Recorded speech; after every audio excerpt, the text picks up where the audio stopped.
All right, so let's go ahead and do that. I'm going to find, I want a black pen. I don't know why I want a black pen, but I want a black pen. I want to find the equation of the tangent line to, wow, got a little ahead of myself on that, didn't I? A little too much caffeine for lunch. The equation to y equals root x at, let's go, I don't know, x equals 9. Now, again, let's think visually before we get crazy with algebra and all that crazy business. All right, if this is y equals root x, the first thing that I'm going to think about is, okay, if x is 9, then where does that put me on the function? You know, just so I have that in my brain. Well, it's the square root of 9, which is 3, last I checked. And I like that because it gives me a point. Okay? It just gave me x to begin with, but now I have a point. So I'm halfway home. All I have to do is figure out the tangent. The slope of the tangent line. Got a little distracted there for a second. So here we go. I'm going to use this guy first, and I'm going to just prove I really like this form of the slope of the line tangent to begin with. I'm going to use this guy, okay?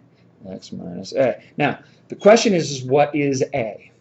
The question is what is, that's too many is's, but sorry. This is a. A is always the x value at which you're trying to find the slope of the tangent line, okay? So here we go. The slope of the tangent is equal to the limit as x approaches 9. Now, the way in which I draw my a's, it almost looks like a 9, doesn't it? And I've got f of x, which is root x, minus f of a. So f of 9 was 3, right? All over x minus 9. Okay?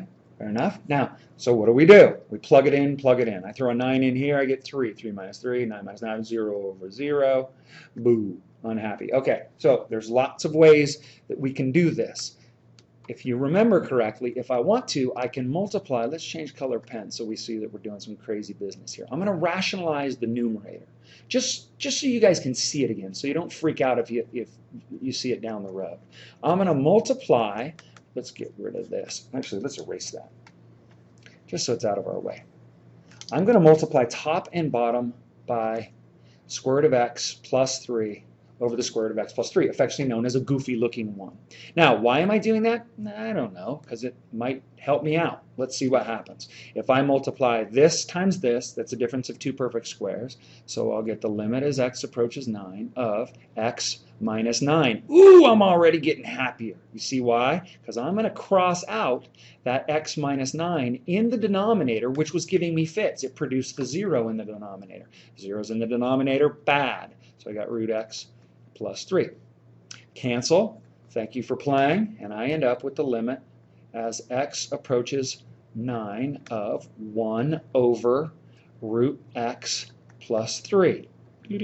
Plug it in. Plug it in. Square root of 9 is 3. 3 plus 3 is 6. Guess what? Check this out. I'm like done. I've got a point right here. I've got a slope right here. It looks like y minus 3 equals 1/6 times x minus 9. If I ask you to put this into slope-intercept form, or if I ask you to graph it, then you need to solve for y. But if I don't, I'm done. Ding, ding, ding. Nothing to it. Now, let's actually go through the process with the limit as h goes to 0 of f of a plus h minus f of a all over h. Now, remember, students often freak out and they're like, wait, what's going on with this h thingy? Well, what was h? H was the value when we went on our fishing expedition. Remember this? If I go back here, h was this value that we're sucking back to x. So it's really, the only reason it's there is so that we can take the limit as it goes to 0, because we had that, remember, we had that difference quotient. We had that algebraic construct that built our slope of the secant line. All right, but right now, we're just going to leave it as an h until we can make it disappear or take the limit as h goes to 0. So, ready? Here we go. The limit as h goes to 0. Notice that h always goes to 0. By the way, we are looking for the slope of the tangent line. So in this equation, h always goes to 0. In this equation, x always goes to a.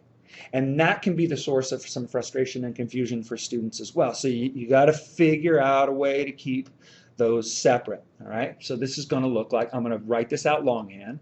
A in this case is 9. Remember, that's the value that we're going to. So 9 plus h, right, minus f of 9 all over h. You don't have to do this when you're doing homework for me. I just want to make sure that I do it, okay? So let's see, this is the limit as h goes to 0 of the square root of 9 plus h minus, well, f of 9 was 3, right? So minus 3 all over h. If I stick 0 in, you get the square root of 9, which is 3. 3 minus 3 is 0 over that crud, right? So this is going to turn into 0 zeros. Okay, so now in this case, we're kind of stuck. We have to rationalize. So I'm going to pull exactly the same trick, only, let me change colors to do it. Well, I'm going to do root 9 plus h plus 3 over root 9 plus h plus 3. It's just a goofy looking 1. I can multiply by 1 anytime that I want. And let's see what happens. Hopefully we can make those h's disappear, or at least that h, right? That's the bad guy. So I end up with the limit as h goes to 0. It's a difference of 2 perfect squares. So I'm going to get 9 plus h minus 9, right? All over h times root 9 plus h plus 3. Hey, look at that. 9's go away. All right, which also means, look at how pretty this gets. I get the limit as h goes to 0 of h over h times root 9 plus h plus 3. Now, students will often say, Ripley, how do I know when I'm done doing algebra? Well, think about it. We know that there is an equation of a line tangent. We know that that exists on this function at this point. So I know that this limit has to exist. I know that this limit right here has to exist, which means I need to continue to do work until that h and that h cancel. As soon as those cancel, then I'm in business. I know that I'm no longer going to have this 0 in the denominator. It's going to go away.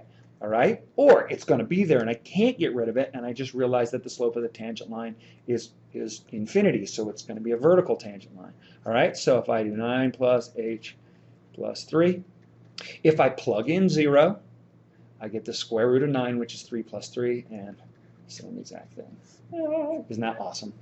That's very, very cool. All right, let's talk specifically about velocity. Well, what do we know that velocity is? This is the instantaneous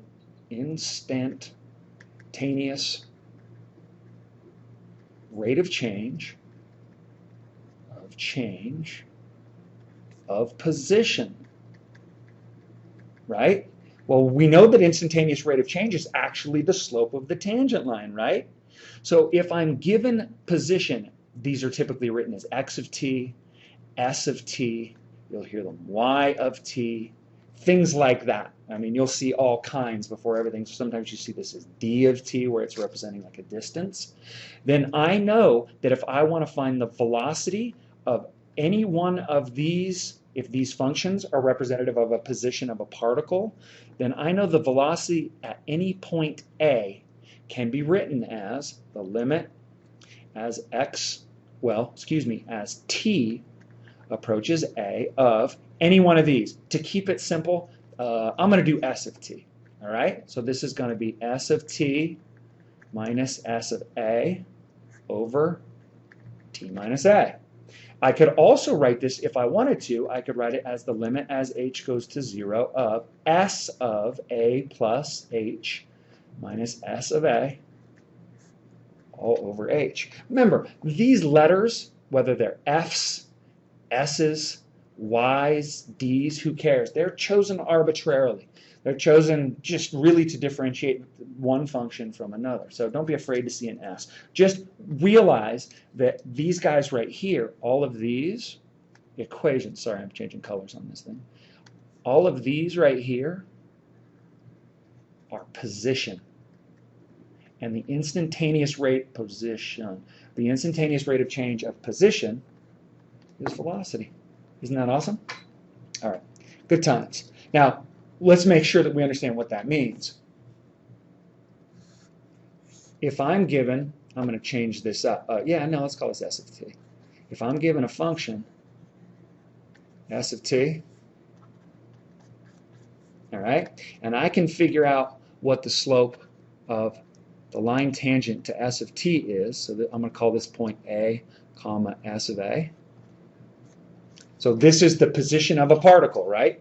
And this is going to be t equals a. If I can figure out the slope of this tangent line, remember, this is really v of a. I can figure out exactly how fast that particle is going at that point in time, which is pretty revolutionary. Pretty cool. All right, well, thanks for listening. I'll see you in class tomorrow. We'll get some math done. All right, have a really good day.